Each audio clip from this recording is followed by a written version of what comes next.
Gas సంక్షోభం కనిపిస్తూ ఉంది భారతదేశంలో. ప్రతి మహిళ, ప్రతి కుటుంబంలో ఆవేదన మొదలైంది.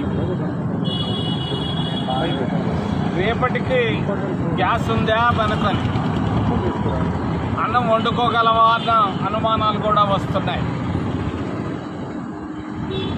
దీనికంతటికీ కారణం, గ్యాస్ సంక్షోభానికి కారణం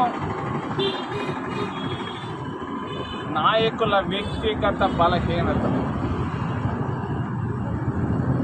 దేశాధ్యక్షులైతేనేమి, పెద్ద పెద్ద నాయకుల బలహీనతలు, వ్యక్తిగత బలహీనతలు. నాయకులు ఆదర్శప్రాయులుగా ఉండాలి. ఆదర్శాలు వదిలిపెట్టి బలహీనతలకు లొంగిపోతున్నారు. అందుకే ఈరోజు ఇరాన్లో యుద్ధం. కీలకమైనటువంటి ఆధారాలు ఉన్నాయని చెప్పేసి అటు ట్రంప్, ఇటు నెతన్యాహు కానీ ఈ రెండు దేశాలు దానిపైన పడ్డాయి. ఇరాన్ టెహ్రాన్ పైన పడ్డానికి కారణం చాలామంది పెద్ద పెద్ద నాయకుల వ్యక్తిగత బలహీనతలు, ఫైల్స్ ఉన్నాయి. ఎప్స్టీన్ ఫైల్స్ ఉన్నాయన్నది అనుమానంతోనే దాడులు మొదలైనాయి. అవి దహనం అయిపోయి ఉంటాయన్న ధైర్యంతో యుద్ధాన్ని ఆపాలనుకుంటున్నారు. యుద్ధం ప్రారంభానికి కారణం వ్యక్తిగత బలహీనతలు. వ్యక్తిగత బలహీనతల్లో నుంచి చిక్కుకోనిపోయినటువంటి పెద్ద నాయకులు, పెట్టుబడిదారులు, మరి కొన్ని దేశాల్లో ప్రముఖులు చిక్కిపోయి ఉన్నారు.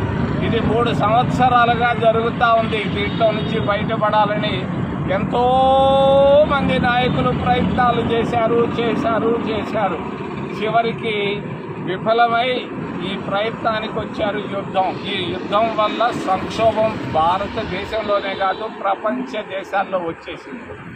ఈరోజు గ్యాస్ కొరతే కాదు, పెట్రోల్ కొరత, డీజిల్ కొరత, మరి ఆహార ధాన్యాల కొరత, మరి అన్ని విధాలైనటువంటి సమస్యల్లో భారతదేశం వచ్చింది. దీనికంతటికీ కారణం కూటమి ప్రభుత్వం, ఎన్డీఏ ప్రభుత్వం. మరి మోడీ సర్కార్ విఫలమైందని చెప్పుకోక తప్పదు. మరి చంద్రబాబు నాయుడు సర్కారు కూడా విఫలమైంది.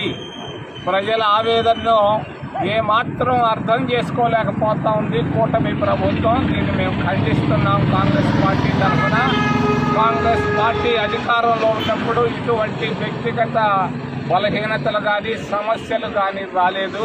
ఒకే ఒక మార్గం, ఏకైక మార్గం, మరి